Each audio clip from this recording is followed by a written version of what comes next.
I was an orphan who grew up with no one, so I thought I finally found a real family when my daughter, Lily, married Leo. I thought a family meant people who stay together when things get scary. But today, standing in hospital room 402, I realized that for some people, family is just a word they use until they get bored. My name is Maya, and I've spent my whole life protecting Lily from being lonely like I was. But as I watched her cry while holding her stomach, I realized the person hurting her most was the one who promised to love her forever. Let's get going with the story. The hospital room felt cold and smelled like soap. Lily was only 22, and she was about to have her baby much too early. She was scared, her face as white as the hospital sheets. Every few minutes, she would look at the door, hoping to see Leo walk in with a smile and a hug. But the door stayed shut. I sat by her side, squeezing her hand so hard my fingers ached. I had to be strong for her, even though I was shaking inside. "Where is he, Mom?" Lily whispered. Her voice was tiny, like a frightened child's. "Leo said he was just going to the car to get my suitcase. That was 3 hours ago."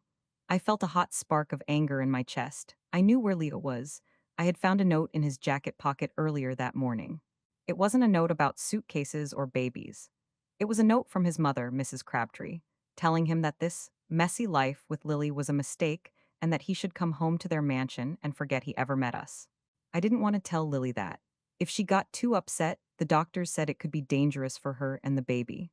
I forced a smile and brushed a strand of hair out of her eyes. "Maybe the parking lot is full, honey. Just focus on your breathing. In and out. I'm right here. I'm not going anywhere."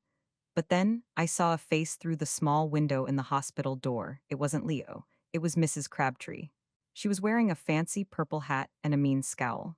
She didn't come in to help. Instead, she held up a piece of paper against the glass and pointed at it. It was a legal paper saying that Leo wanted to end the marriage right now, while Lily was in the middle of the hardest day of her life. Mrs. Crabtree mouthed the words, "He's gone."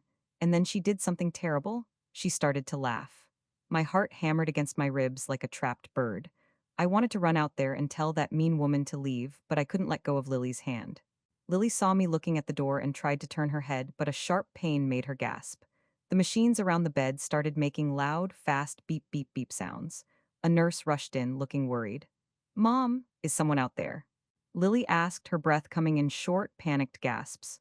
"It's just the hallway lights, Lily. Stay with me," I said, my voice as steady as I could make it. I looked back at the window and Mrs. Crabtree was gone. But a second later, the door swung open, and she marched in like she owned the entire hospital. She didn't even look at Lily, who was hurting. She just dropped the legal paper onto the bed. "Leo is on his way to the airport," Mrs. Crabtree said in a loud, cold voice. "He realized that he doesn't want to be a father if it means living a normal life with people like you. He's going back to the city to start over." Lily's eyes went wide. She looked at the paper, then at the empty space where Leo should have been. "No, he wouldn't leave me now, not today." "He already did," Mrs. Crabtree snapped. "And if you want us to pay for this expensive hospital room, you'll sign this paper saying you'll never ask him for a penny ever again. If you don't sign it, I'll tell the doctors to move you to the hallway." I stood up, my chair screeching against the floor.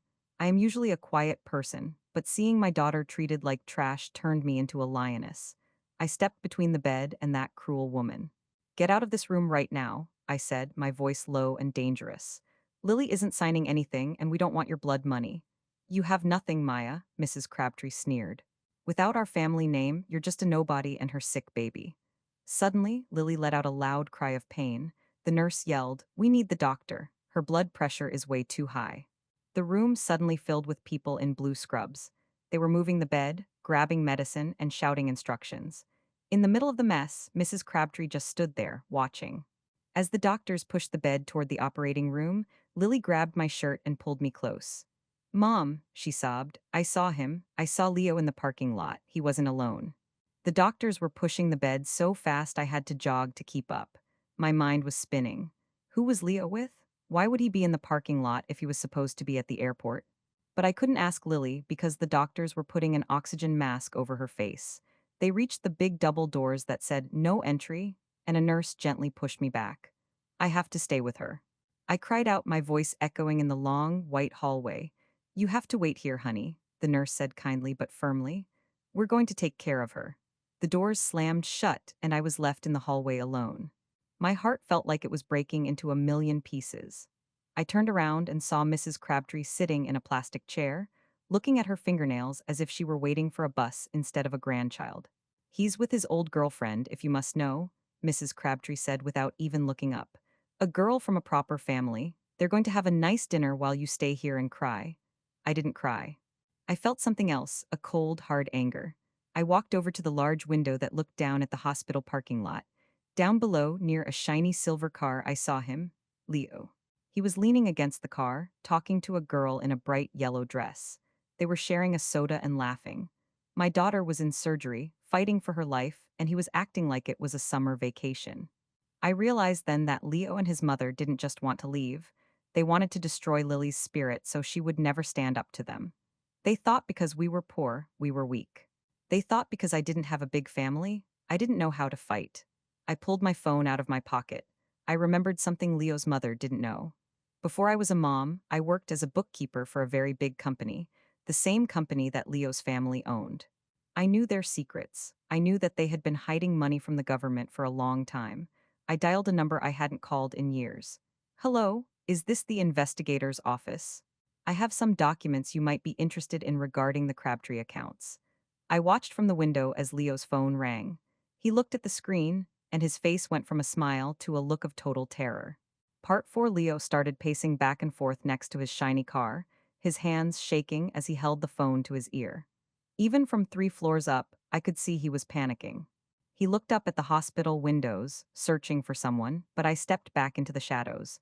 I wanted him to feel the same fear Lily felt, but I wanted his fear to be about the truth catching up to him. What did you do, Mrs. Crabtree asked, standing up. She had noticed her son's panic down in the parking lot. Who were you talking to on that phone? I was talking to Justice, I said, tucking my phone away. I know about the special bank accounts in the islands, Mrs. Crabtree. I know that Leo hasn't been working. He's been spending the company's tax money. By tomorrow, your big house and your fancy cars will belong to the bank. Her face turned a strange shade of gray. You're lying, you're just a nobody. A nobody who kept very good records, I replied. Just then, Leo came running through the hospital's sliding doors. He looked messy and out of breath. He didn't go to the surgery doors to ask about Lily. He ran straight to his mother. Mom, the bank just called. My cards are declined. They said there's an investigation. Mrs. Crabtree pointed a shaking finger at me. It was her. She's trying to ruin us. Leo turned to me, his eyes full of hate. Why would you do that? We were going to give you money to go away. Now nobody gets anything. I don't want your money, Leo, I said, standing tall. I wanted you to be a man. I wanted you to be a father. But you chose to be a coward. You left Lily when she needed you most. Now, you get to see what happens when you cross a mother who has nothing left to lose. The hallway went silent for a moment. Then, the surgery light above the double doors turned from red to green. My heart stopped. I forgot about Leo. I forgot about the money. I ran to the doors just as a doctor walked out. He looked very tired and he was taking off his blue mask. Doctor, is she okay? Is the baby okay? I asked, my voice trembling. The doctor looked at me, then he looked at Leo and Mrs. Crabtree, who were standing behind me. He frowned. Are these people with you? No, I said firmly. They are nobody. Now tell me, is my daughter alive? The doctor took a deep breath. He looked at the floor for a second, which made my stomach do a nervous flip. Then he looked at me and gave a tiny, tired smile. Lily is out of surgery, he said. She's very weak and she has a long road ahead of her, but she's a fighter. And your grandson? Well, he's tiny, but he's already breathing on his own in the nursery. I felt like a giant weight had been lifted off my chest. I wanted to cheer and cry at the same time, but the doctor's smile faded quickly. However, there is a problem. Because of the stress she was under, Lily's heart is very tired. She needs absolute peace and quiet. No stress, no shouting. If her blood pressure goes up again, she might not make it through the night. I turned around to look at Leo and Mrs. Crabtree. They weren't looking at me with relief. They were looking at each other, whispering about lawyers and bank accounts. They didn't even ask if the baby was a boy or a girl. They didn't care that Lily almost died. You heard the doctor, I said, walking toward them. You need to leave, now. We aren't going anywhere until she signs those papers, Mrs. Crabtree hissed. If we're going to lose our money, we aren't paying for this baby's medical bills. She needs to take the blame for the missing money, or we'll make sure she never sees that child. I couldn't believe my ears. They were so filled with hatred that they wanted to frame Lily for their own crimes just to save themselves. Leo stepped forward, trying to look tough. Move aside, Maya. I'm her husband. I have the right to be in that room. You lost that right when you went for soda while she was being cut open, I said. I looked at the security guard at the end of the hall and waved him over. These people are bothering a patient in critical condition, I told him. They are not welcome here. As the guard started to lead them away, Leo yelled back at me, "This isn't over. You can't keep me away from my son. I'll come back with the police." I stared at the small, black camera lens hidden behind a vase of those awful lilies. My heart burned with a new kind of fire. Mrs. Crabtree hadn't just come to bully us, she had come to trap Lily. She wanted to record Lily saying something, anything, that they could use in court to make her look like a bad person or a thief. They wanted to steal her baby and her future just to protect their own piles of money. Mom, why are you looking at the flowers like that? Lily asked. Her voice was a little stronger, but her eyes were still heavy with sleep from the medicine. I didn't want to scare her. I reached over and quietly tucked the camera into my pocket. I'm just making sure everything is perfect for you, honey, I said. I leaned down and whispered. Leo had to leave. He had some things he had to handle with his mother. But I am here. I am never leaving this room. Lily sighed and closed her eyes. He didn't come, did he? When I was in the parking lot, I saw him laughing, Mom. It felt like a bad dream. I felt a lump in my throat. I couldn't lie to her anymore, but I had to be careful. It wasn't a dream, Lily. Leo and his mother are not the people we thought they were. But listen to me. You are a mother now. You have a beautiful baby boy waiting for you. He needs you to be a lioness. Can you do that for him? Lily's hand tightened on mine. A lioness, she repeated, like you. Just then, a nurse walked in. She looked nervous. Mrs. Maya, there's a man at the front desk. He says he's a lawyer for the Crabtree family. He's demanding to see the patient to deliver urgent legal documents. He says if we don't let him in, he'll sue the hospital. I looked at Lily, whose heart monitor started to go beep, beep, beep a little faster. The stress was already coming back. I stood up and straightened my shoulders.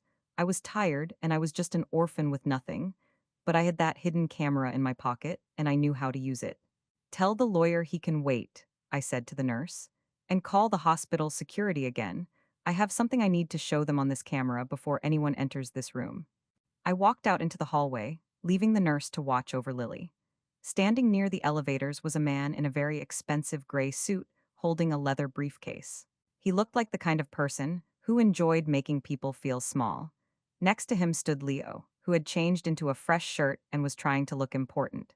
There she is, Leo pointed at me, his voice echoing in the quiet hall. That's the woman who's kidnapping my wife and child. The lawyer stepped forward, looking at me like I was a bug on his shoe. My name is Mr. Sterling. I represent the Crabtree estate. You are interfering with a father's right to see his child and his wife. We have filed an emergency injunction. Either you step aside, or the police will be here in 5 minutes to escort you out of this building. I didn't back down. I pulled the small camera out of my pocket and held it up. Is this part of your legal plan, Mr. Sterling? Sending a grandmother in to hide cameras in a critical care room. Recording a woman who just had major surgery without her knowing. The lawyer's eyes shifted for a split second. He knew that was highly illegal. I have no idea what you're talking about, he said smoothly. That device could belong to anyone. It has the Crabtree family crest engraved on the back, I said, turning it over to show the gold C. And I've already watched the first few minutes. It shows Mrs. Crabtree saying that she wants to frame Lily for the missing company money so they can take the baby. It's all right here, Leo. Your mother's voice clear as a bell. Leo's face went white. He looked at the lawyer, but Mr. Sterling just narrowed his eyes. Hand over the device, Maya, Leo growled, taking a step toward me. That's my property. It's evidence now, I replied. And if you want to play the father card, let's talk about the girl in the yellow dress I saw you with an hour ago. The one you were laughing with while Lily was being operated on. I think a judge would be very interested in that video, too, because I recorded it from the window. The elevator doors behind them opened, and two police officers stepped out. Leo smirked. Perfect timing. Officers, that woman stole my property and is keeping me from my family. The police officers walked toward us, their heavy boots thumping on the hospital floor. One was an older man with a gray mustache, and the other was a younger woman who looked very serious. Leo started talking a mile a minute, pointing at me and the camera. She's crazy, officer. She's been threatening my mother and me all day. She's keeping my wife locked in that room and won't let me see my new baby. Leo cried out, trying to sound like he was the victim. The older officer looked at me, then at the room 402 sign, then at the lawyer in the fancy suit. Is this true, ma'am? Are you preventing this man from seeing his family? I took a deep breath. Officer, my daughter is in that room. She just had emergency surgery because her blood pressure was so high it was killing her. The doctors said any stress could cause a stroke. This man, I pointed at Leo, abandoned her 3 hours ago to go on a date. His mother came in here and tried to force my daughter to sign away her rights while she was in labor. And then, they hid this camera to try and trick her. She's lying, Leo yelled. I have the video right here, I said, holding out the camera, and the doctor is right inside. He can tell you that my daughter's life is at risk if these people are allowed near her. The younger officer took the camera from me and looked at the screen. Her jaw tightened as she watched the footage of Mrs. Crabtree being mean to Lily. She looked at Leo with pure disgust. This doesn't look like a man worried about his wife, Leo. It looks like a group of bullies. The lawyer, Mr. Sterling, coughed. Regardless of the tone of the conversation, he is the legal husband. You cannot bar him from the room without a court order. Actually, the doctor said, stepping out of room 402, he had heard the shouting. In this hospital, the safety of the patient comes first. I am the attending physician, and I am officially barring Mr. Leo and his associates from this floor. His presence is a medical threat to my patient. Leo looked like he was going to explode with rage. You can't do this. I own this town. He lunged forward to grab the camera from the officer's hand.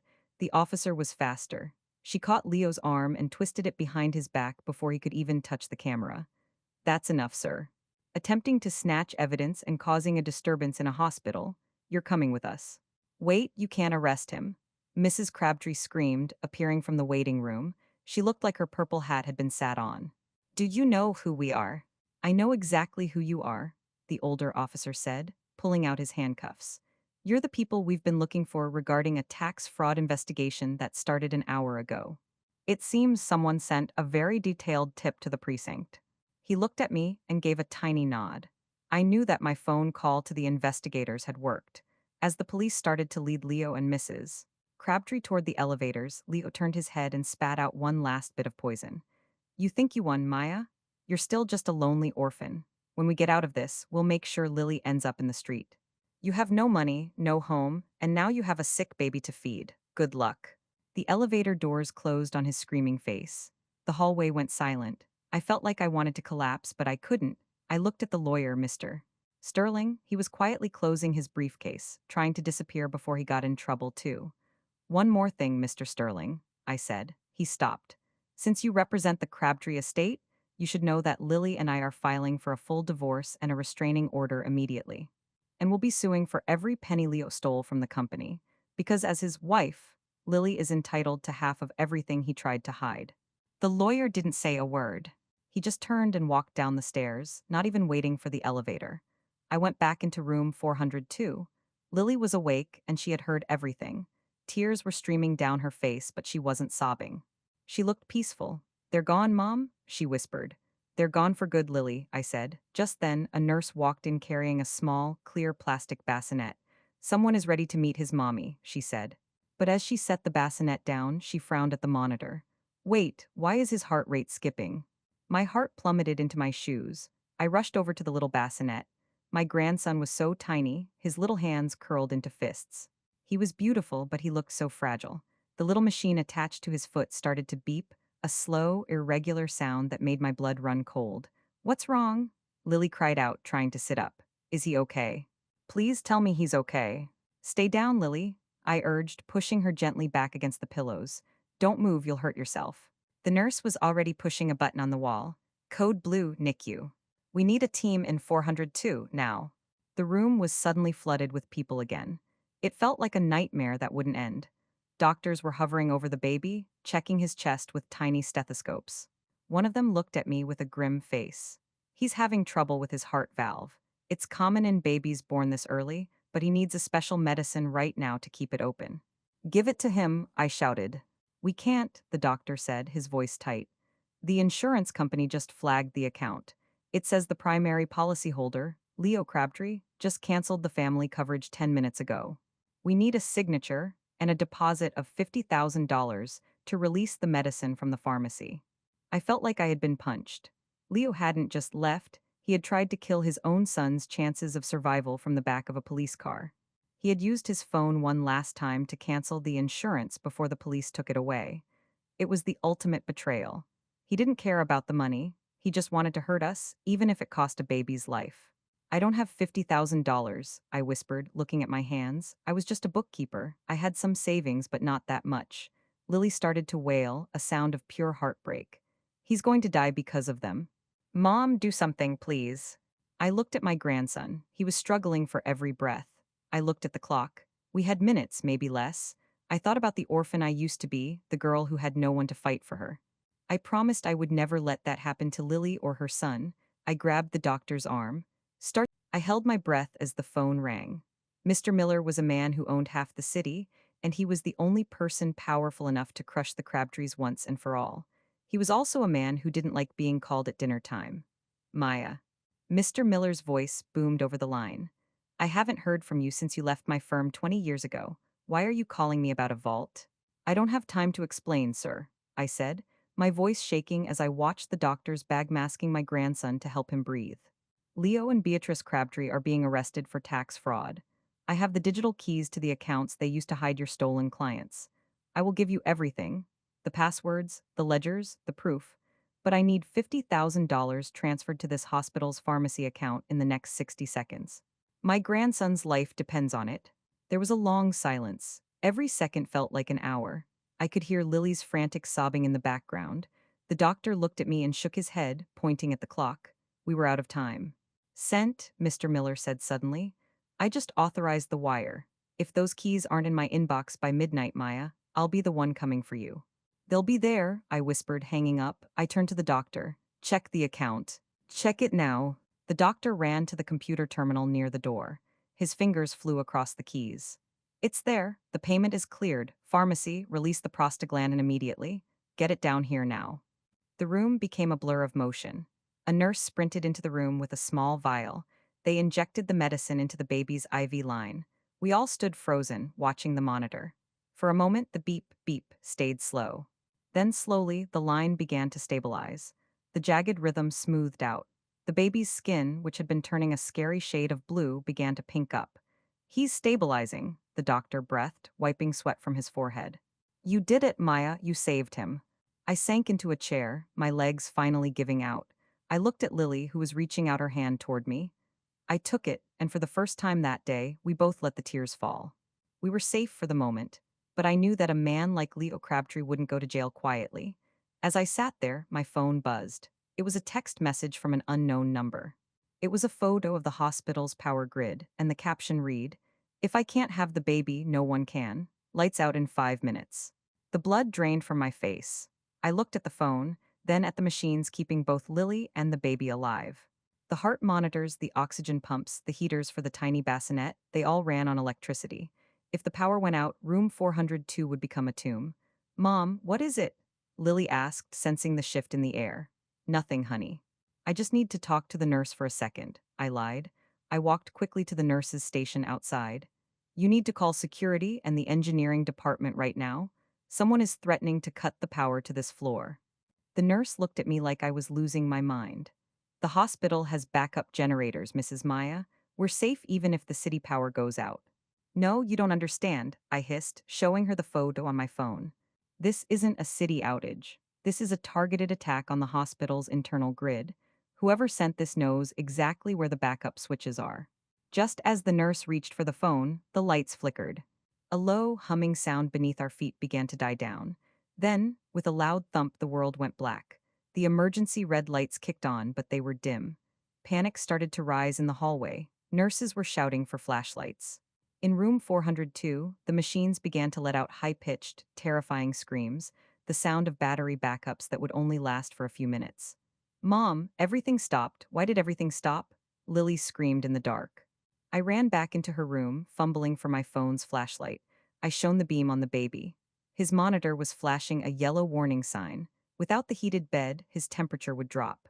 Without the oxygen pump, his lungs would tire out. I realized this was Leo's final gift. He knew he was going to jail, so he wanted to take everything from us before he went. He wanted to prove that, even from a police car, he could destroy our lives. I'm here, Lily. I'm here, I shouted over the noise of the alarms. I grabbed a warm blanket and wrapped it around the baby's bassinet, but I knew it wasn't enough. Suddenly, the door to the room creaked open. A shadow stood there, silhouetted by the red emergency light in the hall. It wasn't a doctor. It was a man in a maintenance uniform, holding a heavy metal wrench. Leo sends his regards, the man said, his voice cold and unfamiliar. He told me to make sure the problem was solved permanently. I didn't hesitate. I grabbed the heavy glass water pitcher from the bedside table and stood in front of the baby's bassinet. I was 50 years old and this man was twice my size, but he didn't have what I had, a mother's fury. Stay away from them, I growled. The man laughed, a dry, metallic sound. It's just business, lady. Leo promised me enough money to retire if I just made sure the backup power to this wing stayed off for an hour. Nature will do the rest. He took a step forward, raising the wrench. Lily let out a terrified shriek. But I didn't wait for him to strike. I threw the pitcher with everything I had. It shattered against his shoulder, soaking his uniform. He stumbled back, surprised by the attack. Lily, call the police on your phone, now, I yelled. I lunged at the man, grabbing his arm to keep the wrench away from the delicate medical equipment. We crashed into the wall, knocking over a tray of instruments. He was stronger, but I was fighting for my grandson's life. I bit his hand hard, and he let out a yell of pain, dropping the wrench. In the struggle, I saw his badge. It wasn't a real hospital badge, it was a fake. Leo hadn't just called in a favor. He had hired a professional to finish his dirty work. The man shoved me to the ground, his boots heavy on the linoleum. He reached for the oxygen tank's main valve, intent on shutting it off manually. You're a feisty one, but you're too late, he snickered. Suddenly, the door flew open again. Get away from her. It was the doctor from earlier, but he wasn't alone. Two large security guards tackled the intruder to the floor. They pinned him down and cuffed him while the doctor rushed to the baby. The main power is back on in the rest of the hospital, but he's jammed the circuit for 402, the doctor shouted. We have to move the baby to the NICU immediately. We can't wait for the power here. They grabbed the bassinet and started to wheel it out. But as they hit the hallway, I looked back at Lily. She was pale, her eyes rolling back in her head. Doctor, I screamed. Forget the baby for a second, look at Lily. The doctor froze. He looked back at Lily, who was shaking violently, a seizure. The stress of the attack and the darkness had pushed her body over the edge. She's having an eclamptic fit, the doctor yelled. Get me the magnesium sulfate, now we need to move her too. The hallway was a scene of pure chaos. One team was sprinting away with the baby toward the elevators, and another team was trying to stabilize Lily, while the maintenance man was being dragged away by the police. I stood in the middle of the room, my heart feeling like it was being pulled in two different directions. Do I go with the baby? Do I stay with my daughter? Go with the baby, Mom. Lily gasped, her voice barely a whisper as the seizure subsided for a moment. Her hand was trembling as she pointed toward the door. He's so small, he needs you, I'll be okay. I'm not leaving you, Lily. I cried, grabbing her hand. Go, she commanded, a mother's strength flashing in her eyes. Protect him, don't let Leo win. I looked at the doctor, who nodded. Go, Maya, I have her. I promise I won't let anything happen to her. I turned and ran. I ran down the dark hallway, my breath coming in ragged gasps. I reached the elevators just as the doors were closing on the baby's bassinet. I shoved my hand between the doors, forcing them back open. The nurses inside looked startled, but they let me in. We descended to the third floor, the NICU. As we stepped out, the lights finally flickered back to full brightness. The hum of the hospital returned. The all-clear signal sounded over the intercom. The nurses rushed the baby into a sterile glass box, an incubator. They hooked him up to a dozen different tubes and monitors. I watched through the glass, my hands pressed against the cold surface. He looked so tiny, but his heart rate was steady. He had survived the darkness, but my victory felt hollow. I looked at the clock. It had only been 10 minutes since the lights went out, but it felt like a lifetime. I needed to know about Lily. I walked to the NICU desk to call up to room 402, but before I could pick up the phone, I saw a familiar face standing in the NICU entrance. It was Leo. He wasn't in handcuffs. He was wearing a suit and he had a smug smile on his face. Looking for someone, Maya? He asked, holding up a legal document. Because according to this, I'd just been granted emergency custody of my son, and you're trespassing. I couldn't believe it. How are you here? The police took you away. You should be in a cell. Leo chuckled, strolling toward the incubator as if he were a proud father and not a man who had just tried to sabotage a hospital. My mother has very good lawyers, Maya. They convinced the judge that the tax fraud was a misunderstanding and that you were an unstable grandmother who was kidnapping my child. I was released on bail 10 minutes ago. You tried to kill him, I screamed, pointing at the baby. You sent a man to cut the power. Leo shrugged, looking at the tiny baby with zero affection. Prove it. The man we hired is a professional. He'll never say my name. But what I can prove is that Lily is currently unconscious and unable to care for a child. And since you have no legal rights, the baby comes with me. Now. He turned to the NICU nurse. I'm the father, Leo Crabtree. I'm here to take my son to a private facility. Here is the court order signed by Judge Vance, my mother's golf partner. The nurse looked at the paper, then at me. She looked uncomfortable. Sir, the baby is in critical condition. He can't be moved. He's on a ventilator. Then I'll buy a portable one, Leo snapped. Move him, now, or I'll have this entire ward shut down for medical malpractice. I felt a cold dread settle in my bones. He didn't want the baby because he loved him. He wanted the baby as a hostage. If he had the baby, he could force Lily to drop the charges. He could force me to give back the digital keys I had sent to Mr. Miller. He was using a helpless infant as a bargaining chip in his war of hatred. I stepped in front of the incubator, blocking his path. You aren't touching him, Leo. Not while I'm breathing. Then you won't. The floor felt like it was tilting beneath my feet. I stared at Leo's smug, handsome face and saw a monster. He wasn't just a bad husband or a lazy father. He was a predator who had planned every move while we were focused on surviving. If he had tampered with Lily's medicine, she wasn't just recovering from a seizure, she was in active danger. You're a monster, I whispered, my voice shaking with a mix of terror and pure hatred. I'm a Vance, Leo corrected, his eyes cold. And Vances always win. Now, move away from the glass, Maya. This is my property. He reached out to shove me aside, but I didn't budge. I was an orphan who had fought for every scrap of happiness I ever had, and I wasn't about to let this spoiled coward take the only family I had left. Nurse, I shouted, my voice ringing through the quiet NICU. Call the pharmacy. Tell them to double-check the magnesium drip sent to room 402. Do not let them give her another drop until it's tested. The nurse looked startled, her hand hovering over the phone. Leo laughed, a sharp, ugly sound. She's hysterical, nurse, look at her. She's had a long day and she's losing her mind. Just follow the court order and prepare my son for transport. I realized I couldn't win a shouting match with Leo here. He had the official papers and the proper family name. I had to use the one thing he didn't think I had. His mother's own ego. I pulled my phone out and hit play on a file I hadn't shown the police yet. It wasn't the camera footage from the room. It was a recording of a phone call I had intercepted months ago when I first suspected Leo was stealing from the company. In the recording, Beatrice's voice was clear. Leo, if that girl's child is born with her common blood, we'll just dispose of it. We can't have a weak link in the inheritance. Just make sure the paperwork makes it look like a medical accident. The NICU nurse froze. She looked at Leo, then at the phone, then back at the tiny, struggling baby in the incubator. The father who was so eager to take his son suddenly looked very, very guilty. Leo lunged for my phone, his face turning a dark, angry purple. Give me that, that's an illegal recording. But as he reached for me, the doors to the NICU burst open, and a doctor ran in, out of breath and pale. Stop! The doctor shouted, pointing at the nurse. Stop the drip in 402, it was swapped. Someone put a high dose of a dangerous paralytic in the magnesium bag. The nurse's face went white as she realized I had been right. She immediately grabbed the phone to alert the surgical team. Leo tried to back away toward the exit, but I grabbed his sleeve. I wasn't letting him walk away this time. You tried to kill her, Leo? I screamed. You tried to kill your wife so you could have a clean inheritance. I don't know what you're talking about. Leo stammered, his bravado disappearing as the medical staff began to surround him. My mother handled the supplies. I was just following orders. It was the classic coward's defense. He was ready to throw his own mother under the bus the moment things got difficult. But I didn't care which one of them went down first, as long as they both ended up behind bars.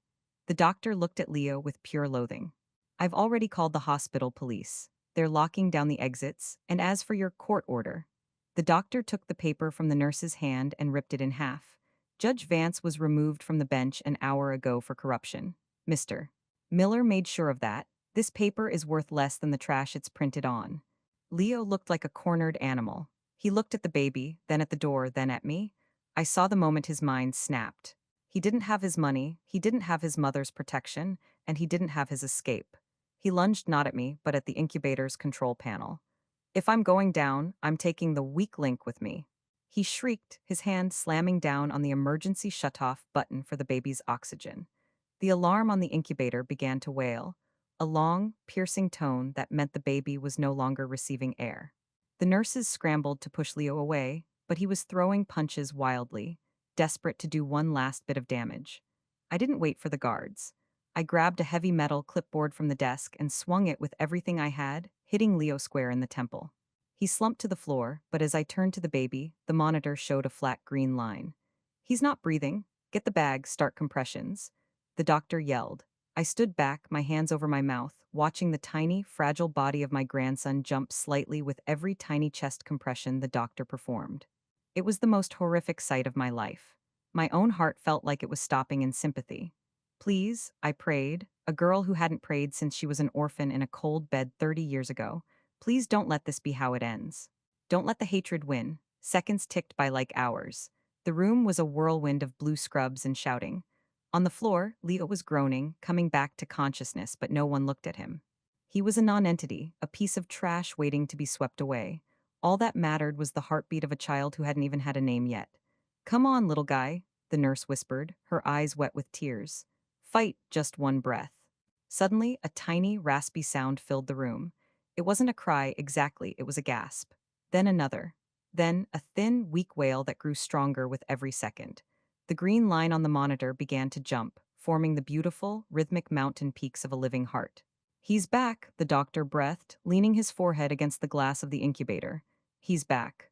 I fell to my knees, sobbing with a relief so intense it felt like I was being born again myself. I looked at the baby who was kicking his tiny legs. He was a fighter. He was a survivor. He was a part of me. The hospital security guards finally arrived, dragging Leo to his feet. He looked pathetic, his expensive suit torn and his face bruised. He didn't look like a powerful heir anymore. He looked like a small, mean boy who had finally been caught. You're going away for a long time, Leo, the guard said, clicking the handcuffs into place. Attempted murder is a lot harder to hide than tax fraud.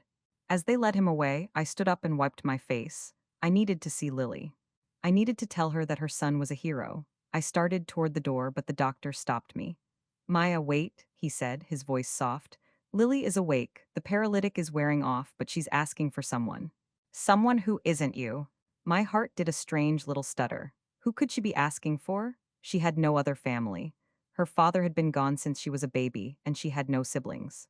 The only people in her world were me, her baby, and the man who had just tried to kill her. Who is she asking for? I asked, a sudden fear gripping me. Had the trauma confused her? She keeps saying a name. Rose, the doctor said. Does that mean anything to you? The name hit me like a physical blow. Rose, that was the name of the woman who had left me at the orphanage when I was 3 years old.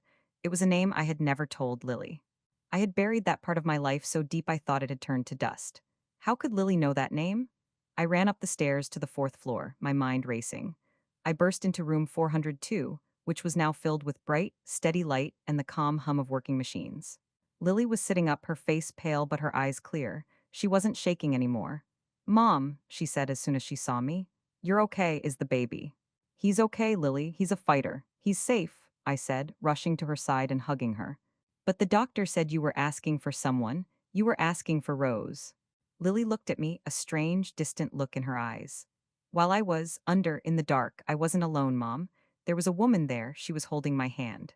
She told me her name was Rose, and that she was my grandmother. She told me I had to wake up because the cycle had to be broken. I felt a chill run down my spine. I didn't believe in ghosts, but I did believe in the power of blood and the stories we carry in our bones. I had spent my whole life hating the woman who left me, thinking she had betrayed me. But in that moment, I wondered if she had been protecting me from a family even worse than the one I had just escaped. She told me something else, Mom, Lily whispered, reaching under her pillow. She pulled out a small, tarnished silver locket I had never seen before. She told me to look inside the lilies Beatrice brought.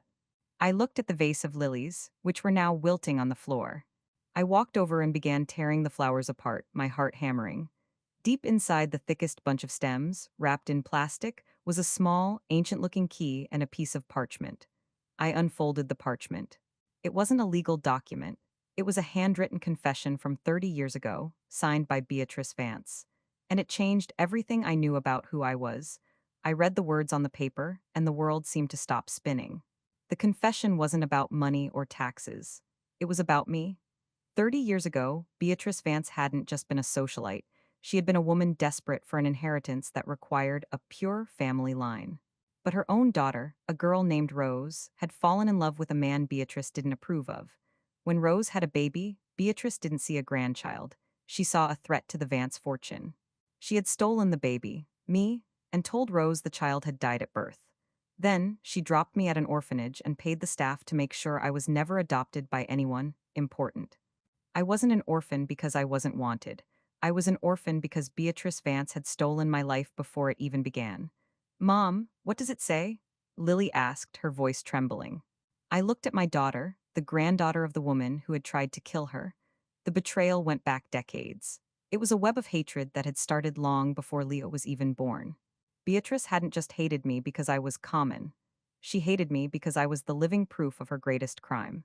And she had let her own son marry me, and then my daughter, just to keep us close enough to control and eventually destroy. I'm a Vance, Lily, I whispered, the words feeling like poison in my mouth.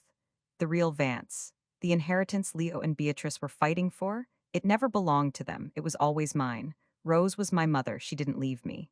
She was lied to. The key in my hand felt heavy.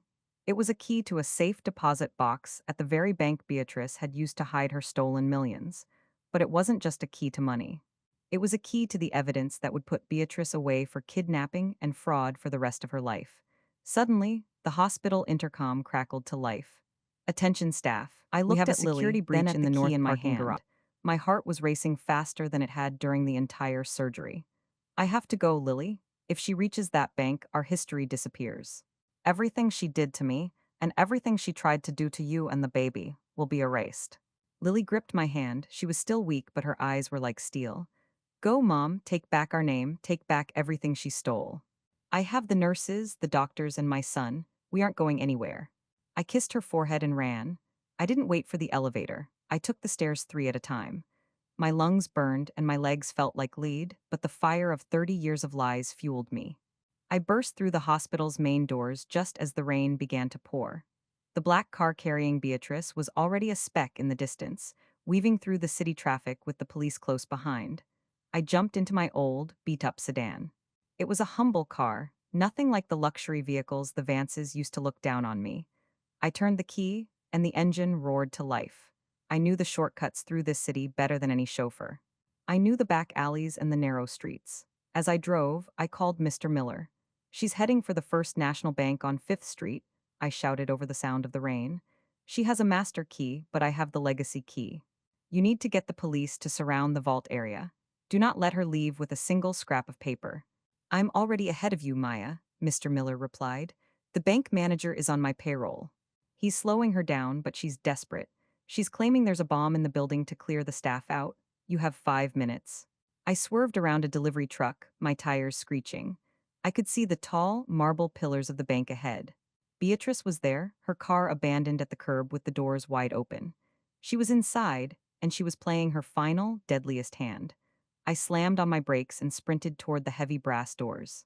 Just as I reached them, a loud, muffled explosion echoed from deep within the building, and the windows rattled in their frames. Smoke began to pour from the vents of the bank. People were screaming, running out into the rain, clutching their bags and coats. I didn't run away, I ran inside. The lobby was a mess of dust and shadows. Through the haze, I saw a figure moving toward the basement stairs where the high-security vaults were kept. It was Beatrice. She wasn't wearing her purple hat anymore. Her hair was wild, and her face was twisted into a mask of pure, frantic hatred. She had used a small explosive, probably something she'd kept for a rainy day scenario, to blow the hinges off the private gate. Beatrice, stop! I screamed, my voice echoing through the marble hall. She spun around, holding a small silver briefcase. When she saw me, she let out a sound that wasn't human. It was the screech of a cornered predator. You. You were supposed to be a ghost. You were supposed to stay in that orphanage and die a nobody. I am the daughter of Rose Vance, I said, walking toward her, my footsteps steady on the debris-covered floor. And I am the mother of the boy you tried to kill. Your time is over, Beatrice. The police are outside, the game is finished. The game is never finished as long as I have the records, she shrieked. She fumbled with her briefcase, trying to pull out a lighter. She wanted to burn the original birth certificates and the adoption fraud papers right there in the smoke. If I can't have the Vance legacy, no one can. I'll burn this whole city down before I let an orphan take my seat. I lunged at her. We crashed to the floor, two women from two different worlds, fighting over a silver box that held the truth. She clawed at my face, her expensive rings scratching my skin, but I didn't let go. I grabbed the briefcase and kicked it away across the slick marble floor. You never loved Leo, I shouted, pinning her arms down. You didn't even love your own daughter? You only loved the power. But look at you now, Beatrice. You're sitting in the dirt, and the only person who knows who you really are is the girl you tried to erase. She glared at me, a cold, chilling smile spreading across her face.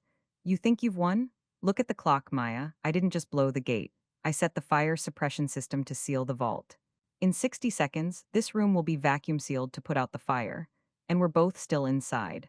The heavy, steel vault doors began to groan as they swung shut automatically. The sound was like a giant heartbeat thumping against the floor. Beatrice started to laugh, a high, hysterical sound that chilled me to the bone. She was so consumed by hatred that she was willing to die just to make sure I died with her. We'll be a family forever now, Maya, she whispered, her eyes wide and glassy. Just like you always wanted. I looked at the closing doors. There was only a small gap left. I looked at the silver briefcase across the room. I had a choice. I could grab the evidence and prove who I was, or I could save my life. If I stayed to grab the box, I'd be trapped in a room with no air. If I ran, the truth would burn. But then I remembered Lily's face in room 402. I remembered the tiny, pink hand of my grandson. I wasn't just fighting for my past anymore. I was fighting for their future. If I didn't get those papers, Leo would eventually get out of jail, and the cycle of betrayal would start all over again. I scrambled across the floor, my fingers brushing the cool metal of the briefcase. I gripped the handle just as the vault doors began to hiss, the air starting to be sucked out of the room. You're a fool, Beatrice screamed, reaching for my leg. I kicked free and sprinted for the narrowing gap. I dove through the opening, the silver briefcase tucked tightly against my chest. My shoulder clipped the steel door, sending a jolt of pain through my body, but I tumbled out onto the lobby floor just as the vault sealed with a heavy, final clunk. I lay there on the cold marble, gasping for air, clutching the box. Outside, the sirens were deafening. Blue and red lights flashed against the smoke-filled windows. The police burst through the front doors, led by Mr. Miller and the officers from the hospital. Maya, are you okay? Mr. Miller shouted, helping me up. I couldn't speak. I just handed him the briefcase. He opened it, and his eyes went wide as he saw the original documents, the forged signatures, and the hidden ledger of 30 years of Beatrice's crimes. It's all here, Mr. Miller whispered. He looked at the sealed vault door. And Beatrice? She's where she belongs, I said, looking at the steel wall, locked away with her secrets. The next morning, the sun rose over the city, casting a golden light through the windows of the hospital. The air felt different, cleaner, lighter. I walked down the hallway toward room 402, but I wasn't the same woman who had walked in 48 hours ago. I wasn't Maya the orphan anymore. I was Maya Vance, the rightful head of a legacy I would use to do good. The police had processed everything. Leo was being moved to a high-security prison, facing charges of attempted murder and fraud that would keep him away for life. Beatrice had been rescued from the vault, but she was now in a padded cell, her mind finally broken by the weight of her own malice. I opened the door to room 402. Lily was sitting in a comfortable chair, and for the first time she was holding her son. The baby was awake, his dark eyes looking around with curiosity. He was tiny, but he was breathing perfectly. Mom, Lily said, her face lighting up. The doctors said we can go home in a few days. They said he's a miracle. He's a Vance, I said, sitting down beside them. I pulled out the tarnished silver locket and placed it around Lily's neck. The real kind, the kind that stands up when everyone else walks away. I told her everything. About her grandmother Rose, about the bank, and about the fortune that now belonged to her and the baby. Lily listened in silence, her hand stroking the baby's head. When I finished, she didn't ask about the money or the houses. What do we do now, Mom? She asked. We redefine what family means, I said. For a long time, this family was built on hatred and secrets. But that ends with us. We're going to build something new. A home where no one is ever left behind and no one has to be an orphan ever again. Just then, the door opened, and the doctor walked in with a camera. I heard there was a special celebration happening. Would you like a photo for the birth announcement? Lily looked at me, then at her son. She smiled, a real, radiant smile that reached her eyes. Yes, she said, but we need to change one thing first. She picked up a pen and looked at the birth certificate. His name isn't Leo Jr., his name is Arthur. Arthur Rose Vance, and his father's name, well, that part is going to stay blank. The story of room 402 didn't end with a headline in a newspaper or a giant check. It ended with a quiet afternoon on a porch months later. Lily was strong again, watching Arthur crawl through the grass. I sat nearby, finally at peace. The Vance fortune had been used to build a new wing at the hospital, not a wing for the rich, but a wing for mothers who had no one else. We called it the Rose Center. It was a place where family wasn't defined by a name or a bank account, but by the person who stays when the lights go out. Leo and Beatrice were gone, their names fading into the shadows of history. They had thought that hatred was a weapon that would make them powerful, but they forgot that hatred is a fire that eventually burns the person holding the torch. They ended up with nothing because they gave nothing. I looked at my daughter and my grandson, and I realized that being an orphan had been my greatest strength. It taught me the value of a hand to hold and the power of a promise kept. I had been betrayed by the people who should have loved me, but that betrayal had led me back to the truth. As I watched Arthur laugh at a butterfly, I knew the cycle was finally broken. He would grow up knowing he was loved. He would grow up knowing that his mother and grandmother were warriors. And he would know that the most powerful thing in the world isn't a family crest or a vault full of gold. It's the courage to be kind in a world that can be cruel. The moral of the story: real family isn't just about the people we are born to. It's about the people who choose to stand by us during our darkest hours. Betrayal and hatred can build a tall tower, but love and truth are the only foundations that can survive the storm. Never let someone else define your worth, because the only person who can truly write your story is you. Let's get going with the next chapter of our lives, because the best part of the story is always the part we write together.